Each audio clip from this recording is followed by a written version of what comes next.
ಈಗ ಬರ್ತಾ ಇರುವಂತಹ ಒಂದು ಬ್ರೇಕಿಂಗ್ ನ್ಯೂಸ್. ಜಮ್ಮು ಏರ್ಪೋರ್ಟ್ ಬಳಿ ಭಾರೀ ಸ್ಫೋಟ ಸಂಭವಿಸಿದೆ. ಗಡಿಯಲ್ಲಿ ಅಪ್ರಚೋದಿತ ಗುಂಡಿನ ದಾಳಿ. ಜಮ್ಮು ಕಾಶ್ಮೀರದಾದ್ಯಂತ ವಿದ್ಯುತ್ ಸಂಪರ್ಕ ಕಡಿತ. ಒಂದು ರೀತಿಯಲ್ಲಿ ಆ ತರ ಸ್ಟ್ರೈಕ್ ಆದಾಗ ಎಲ್ಲ ವಿದ್ಯುತ್ ಕಡಿತ ಮಾಡಲಾಗುತ್ತೆ. ನಿಮಗೆ ನಿನ್ನೆ ಕೂಡ ಗೊತ್ತಿದೆ, ರಾತ್ರಿ 1:44 ಹೋದಂತ ಕರೆಂಟ್ ಬೆಳಗ್ಗೆ 4:44 ಬಂದಿತ್ತು. ಜಮ್ಮು ಏರ್ಪೋರ್ಟ್ ಬಳಿ ಭಾರೀ ಸ್ಫೋಟ ನೋಡಿ, ಅದರ ದೃಶ್ಯಾವಳಿ ಕಾಣಬಹುದು ನೀವು. ಜಮ್ಮು ಏರ್ಪೋರ್ಟ್ ಬಳಿ ಭಾರೀ ಸ್ಫೋಟ, ಎಲ್ಲ ಕರೆಂಟ್ ತೆಗೆಯಲಾಗಿದೆ. ಈಗಾಗಲೇ ನಾವು ಹೇಳ್ತಾ ಇದ್ದೀವಿ, 12 ಕಡೆ ಅಟ್ಯಾಕ್ ಮಾಡಿದ ಭಾರತ ಡ್ರೋನ್ ಮುಖಾಂತರ. ಈಗ ಜಮ್ಮು ಏರ್ಪೋರ್ಟ್ ಬಳಿ ಬಹಳ ದೊಡ್ಡ ಒಂದು ಸ್ಫೋಟ ಕಾಣ್ತಾ ಇದೆ. ಅಪ್ರಚೋದಿತ ಗುಂಡಿನ ದಾಳಿ ಅಂತ ಹೇಳಲಾಗ್ತಾ ಇದೆ ಪಾಕಿಸ್ತಾನದ ಕಡೆಯಿಂದ. ನಮ್ಮ ಬಳಿ ಇರುವಂತಹ S-400 ಅಲರ್ಟ್ ಆಗಿ ನಿಂತಿದೆ. ಇನ್ನೂ ಕೂಡ ನಾವು ನೌಕಾದಳವನ್ನು ಬಳಸಿಕೊಂಡಿಲ್ಲ ವೀಕ್ಷಕರೇ, ನೆನಪಿಡಿ. INS ವಿಕ್ರಾಂತ್ ಮೂಲಕ ರಫೇಲ್ ಮುಖಾಂತರ ಕೂಡ ಪಾಕಿಸ್ತಾನವನ್ನು ಸದೆಬಡಿಯೋದಕ್ಕೆ ದೊಡ್ಡ ಅವಕಾಶಗಳಿದೆ. ಅವಕಾಶಗಳಿಗಾಗಿ ಭಾರತ ಕಾಯ್ತಾ ಇದೆ. ಸ್ಫೋಟದ ಸದ್ದು ಕೇಳ್ತಾ ಇದೆ ಅನ್ನುವಂತ ಸುದ್ದಿ. ಸ್ಫೋಟದ ಸದ್ದು ಅಂದ್ರೆ ಈ ಕ್ಷಣಕ್ಕೆ ಮಾತ್ರ. ಇವತ್ತು ಬೆಳಗ್ಗೆ ಕೂಡ ನೀವು ಗಮನಿಸಬಹುದು, ಲಾಹೋರ್ನಲ್ಲಿ ಸದ್ದುಗಳಾದಾಗ ಪಾಕಿಸ್ತಾನ ಏನ್ ಹೇಳ್ತು ಅಂತಂದ್ರೆ, ನಾವು ಹೊಡೆದು ಹಾಕಿದ್ದೀವಿ ಅಂತ ಹೇಳಿ. ಆಮೇಲೆ ಮಧ್ಯಾಹ್ನ ಹೊತ್ತು ಗೊತ್ತಾಯ್ತು, ಹೊಡೆದದ್ದು ಅವರಲ್ಲ, ನಾವು ಅವ್ರಿಗೆ ಹೊಡೆದದ್ದು ಅಂತ. ಜಮ್ಮು ಏರ್ಪೋರ್ಟ್ ಒಂದು 20 ಅಕ್ಕಪಕ್ಕದಲ್ಲಿರುವಂತಹ ಎಲ್ಲ 20 ಏರ್ಪೋರ್ಟ್ಗಳನ್ನು ಬಂದ್ ಮಾಡಲಾಗಿದೆ. ಎಲ್ಲವನ್ನು ಕೂಡ ಸೈನ್ಯ ತನ್ನ ವಶಕ್ಕೆ ತೆಗೆದುಕೊಂಡಿದೆ ಮತ್ತು ಅವರಿಗೆ ಆದೇಶ ಇದೆ. ಸೈನ್ಯ ಮತ್ತು ಸೇನಾಧಿಕಾರಿಗಳು ಏನ್ ಹೇಳ್ತಾರೆ ಅದನ್ನು ಕೇಳಿ ಅನ್ನುವಂಥದ್ದು. ಜಮ್ಮು ಏರ್ಪೋರ್ಟ್ ಬಳಿ ಭಾರೀ ಸ್ಫೋಟದ ಸದ್ದು ಕೇಳಿ ಬಂದಿದೆ. ಇದು ಈ ಕ್ಷಣದ ಬಿಗ್ ಬ್ರೇಕಿಂಗ್ ನ್ಯೂಸ್.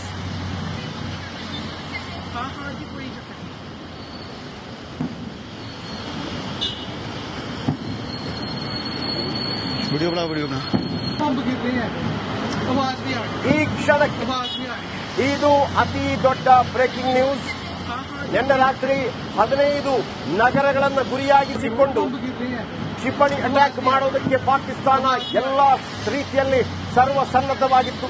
ಆ ಎಲ್ಲ ಕ್ಷಿಪಣಿಗಳನ್ನ ನಮ್ಮ ಭಾರತದ ಏರ್ ಡಿಫೆನ್ಸ್ ಸಿಸ್ಟಮ್ ಚಿಂದಿ ಚಿತ್ರಾನ್ನ ಮಾಡಾಕಿದೆ. ಮತ್ತೆ ನಮ್ಮ ಡ್ರೋನ್ ಇವತ್ತು 12 ಕಡೆ ಅಟ್ಯಾಕ್ ಮಾಡಿದೆ. 12 ಜಾತಿಗಳಿಗೆ ಹೋಗಿ ತಲುಪಿದೆ. ಮತ್ತು ರಾವಲ್ಪಿಂಡಿ,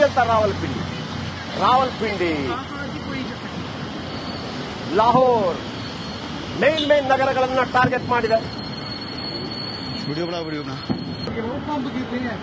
ಸ್ಕೈ ಸ್ಟ್ರೈಕರ್ ಭಾರತ ಮತ್ತು ಇಸ್ರೇಲ್ ನೆರವಿನಿಂದ ಬೆಂಗಳೂರಿನಲ್ಲಿ ತಯಾರಾದಂತಹ ಡ್ರೋನ್ಗಳು.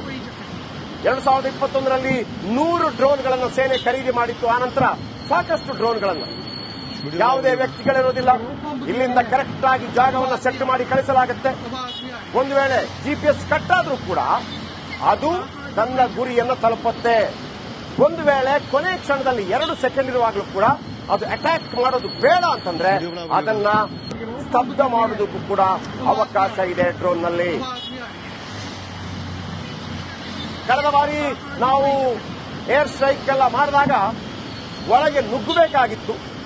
ಆ ಕಾರಣಕ್ಕಾಗಿ ಅಭಿನಂದನ್ ಅವರನ್ನ ವಶಕ್ಕೆ ಪಡೆದಿತ್ತು ಪಾಕಿಸ್ತಾನ. ಈ ಬಾರಿ ಹಾಗಿಲ್ಲ. ಒಂದೇ ಒಂದು ಹೆಜ್ಜೆ ನಾವು ಗಡಿ ದಾಟಿಲ್ಲ ಈ ಬಾರಿ. ಅಂದ್ರೆ ಡ್ರೋನ್ಗಳು ದಾಟಿದೆ, ಒಂದೇ ಒಂದು ಹೆಜ್ಜೆ ದಾಟಿಲ್ಲ.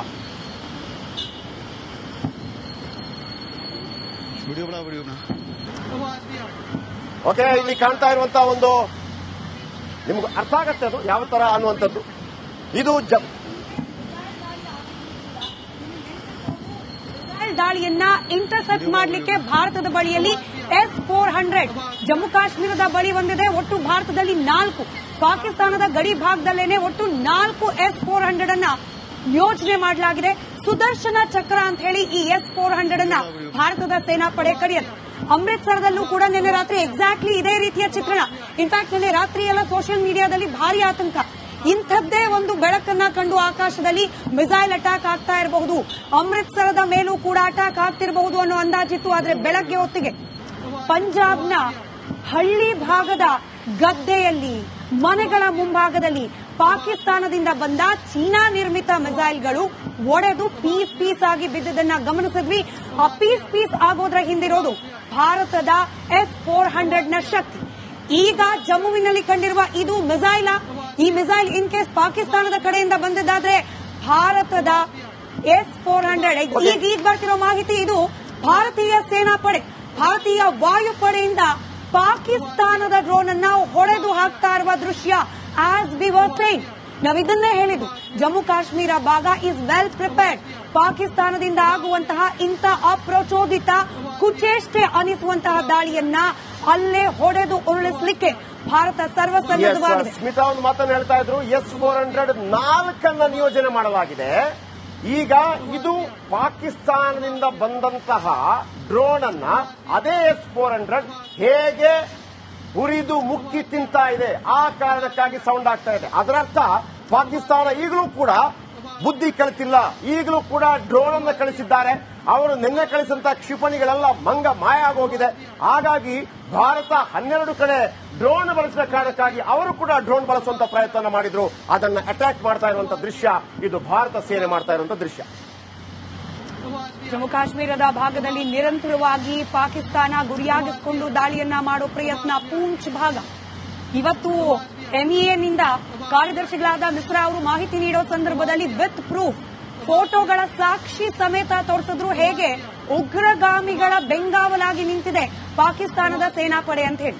ಅದೇ ಸಂದರ್ಭದಲ್ಲಿ ಜಗತ್ತಿಗೆ ತಿಳಿಯೋ ಹಾಗೆ ಹೇಳಿದ್ರು, ಪಾಕಿಸ್ತಾನ ಭಾರತದಿಂದ ಮಿಲಿಟರಿ ಕ್ಯಾಂಪ್ಗಳ ಮೇಲೆ ಅಟ್ಯಾಕ್ ಆಗಿಲ್ಲ, ಸಾರ್ವಜನಿಕರ ಮೇಲೆ ಅಟ್ಯಾಕ್ ಆಗಿಲ್ಲ, ಆಗಿರೋದು ಉಗ್ರರ ಮೇಲೆ. ಆದ್ರೆ ಪಾಕಿಸ್ತಾನ ತನ್ನ ಸೇನಾಪಡೆಯ ಮೂಲಕ ಉತ್ತರ ಕೊಡ್ತಾ ಇದೆ ಭಾರತದ ಉಗ್ರವಾದಿಗಳ ವಿರುದ್ಧದ ಹೋರಾಟಕ್ಕೆ.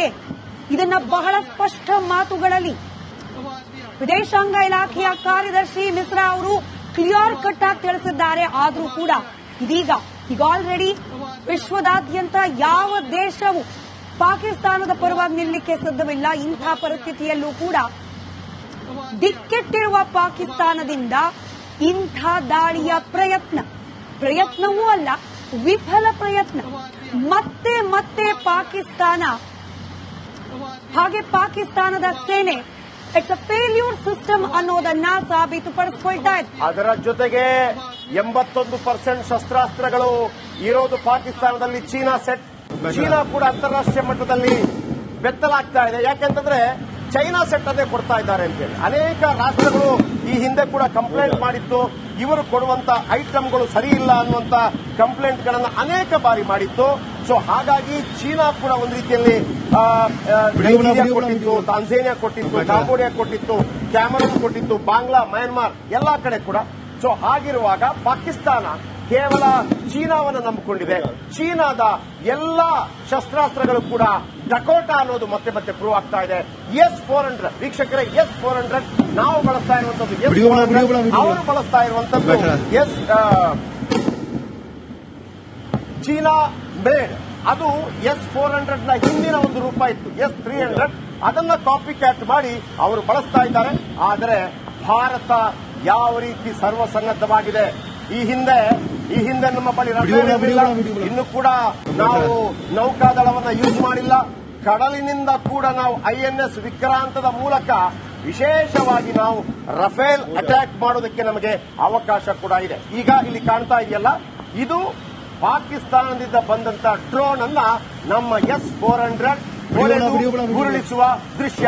ಆ ಕಾರಣಕ್ಕಾಗಿ ಜಮ್ಮುವಿನಲ್ಲಿ ದೊಡ್ಡ ಸ್ಫೋಟದ ಶಬ್ದ ಕೇಳಿ ಬಂದಿದೆ. ಜಸ್ಟ್ ಫಾರ್ ಕಂಪ್ಯಾರಿಸನ್, ಭಾರತದ ಡ್ರೋನ್ಗಳು, ಕೇವಲ ಡ್ರೋನ್ಗಳು, ನಾವಿನ್ನೂ ಬ್ರಹ್ಮೋಸ್ನ ಪ್ರಯೋಗ ಮಾಡಿಲ್ಲ. ಡ್ರೋನ್ಗಳು ನುಗ್ಗಿರೋದು ಪಾಕಿಸ್ತಾನದ ಹೃದಯ ಭಾಗಕ್ಕೆ. ಲಾಹೋರ್, ರಾವಲ್ಪಿಂಡಿಯನ್ನ ಹೊಡೆದುರುಳಿಸಿ ಬಂದಿದೆ ಭಾರತದ ಡ್ರೋನ್. ಆದರೆ ಪಾಕಿಸ್ತಾನದ ಡ್ರೋನ್ ಜಮ್ಮು ಕಾಶ್ಮೀರದ ಅಖ್ನೂರ್ ಬಳಿಯಲ್ಲಿ, ಜಮ್ಮು ಕಾಶ್ಮೀರದ